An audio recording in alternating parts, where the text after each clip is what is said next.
예선 탈락했으니까 실패라 볼 수도 있지만 우리는 뭐 세계 대표팀 나온 것이 아니라 저는 Alasan nggak masuk akal. Shin Tae-yong malah berani alasan begini usai timnas gagal total di ASEAN Cup 2024 tadi malam. Merinding dengarnya. Begini pernyataan keras gelandang timnas Indonesia jelang main di kualifikasi Piala Dunia 2026 ronde 3. Keputusan sangat cemerlang. Pelatih Venezia langsung putuskan hal di luar dugaan ini untuk Jay Itzes di Liga Italia. Cukup subscribe dan aktifkan tombol notifikasinya agar kalian tidak ketinggalan informasi seputar timnas Indonesia dari kami.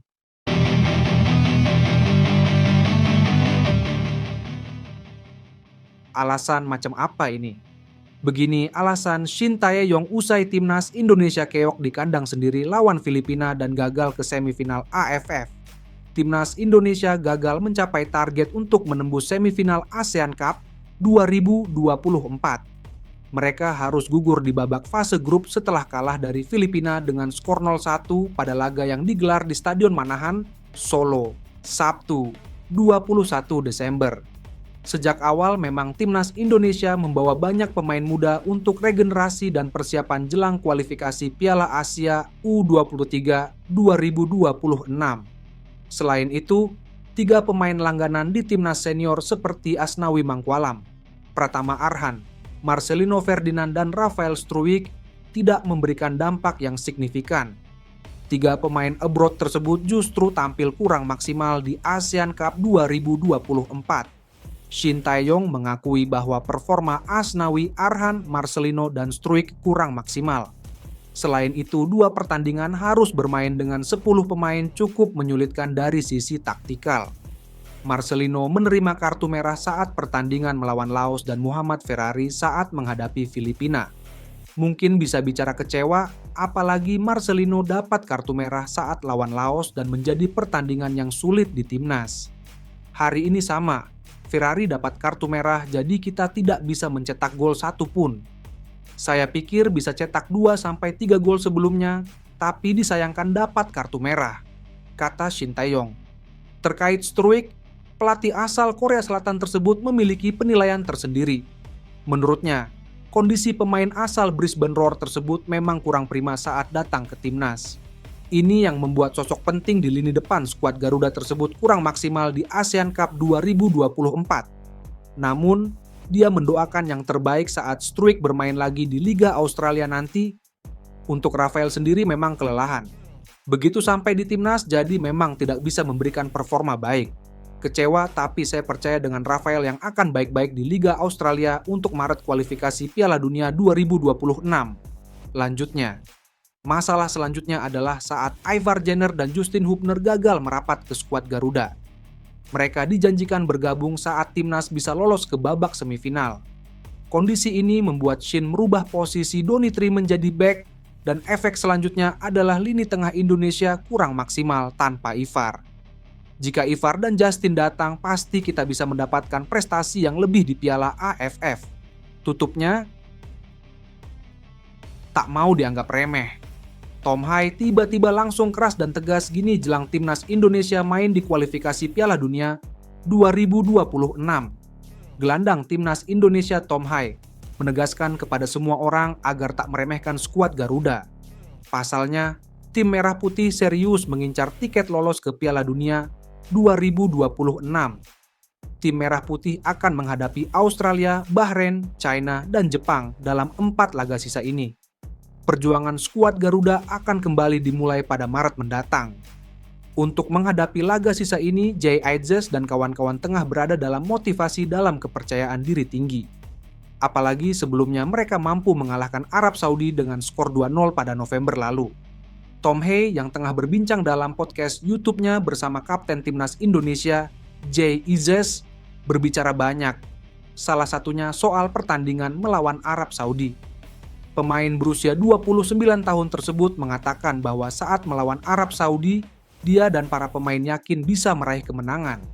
Menurutnya, dengan penampilan saat melawan Arab Saudi pada laga tersebut, timnas Indonesia memang layak menang.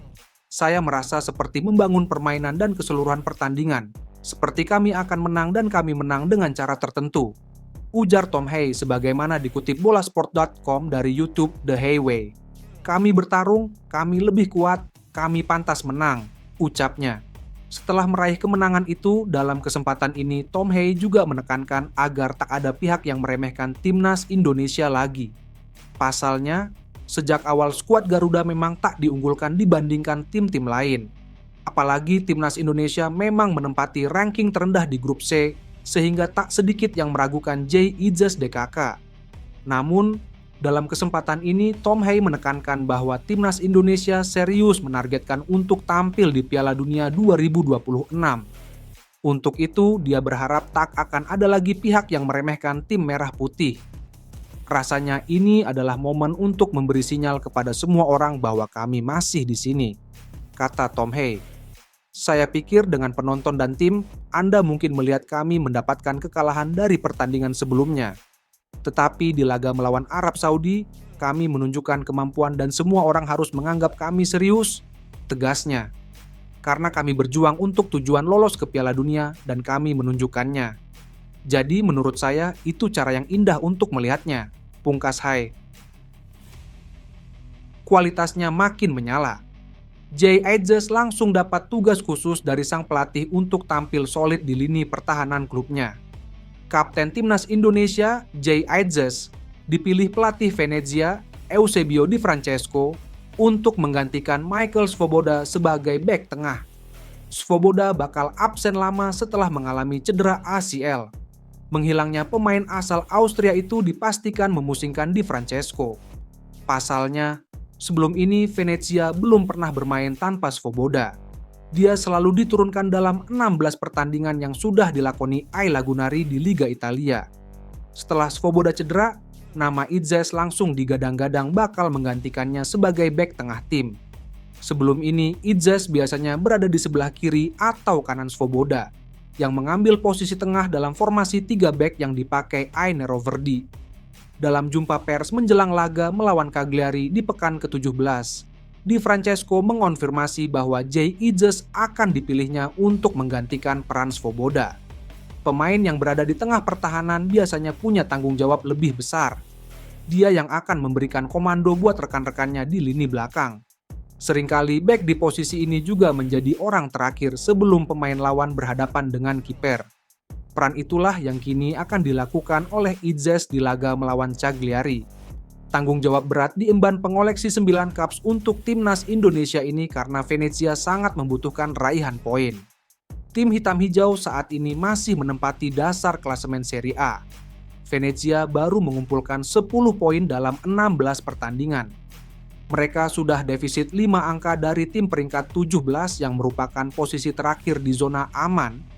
Laga Venezia versus Cagliari sendiri akan berlangsung pada Minggu, 22 Desember 2024. Pukul 21.00 waktu Indonesia Barat di Stadion Pierluigi Penzo. Kepada media, Di Francesco mengungkapkan alasannya memilih Idzes sebagai pengganti Svoboda. Faktor kepemimpinan berperan besar dalam keputusan sang juru taktik. Sebagai bek tengah, dia adalah pengganti yang ideal buat Svobo, kata Di Francesco. Xingtian juga bisa melakukannya, dia bekerja dengan keras. Soal Xingtian, dia memiliki kesempatan. Dalam beberapa momen dia sedikit keluar jalur tetapi dia bekerja dengan konsisten. Saya harus bilang bahwa dia telah banyak berkembang. Semua orang bisa menjadi starter setiap saat. Tetapi seperti yang Anda bilang, sebagai pengganti ideal Svobo dalam hal kepemimpinan dan cara bermain di atas lapangan, Idzes adalah orangnya, pungkas Di Francesco.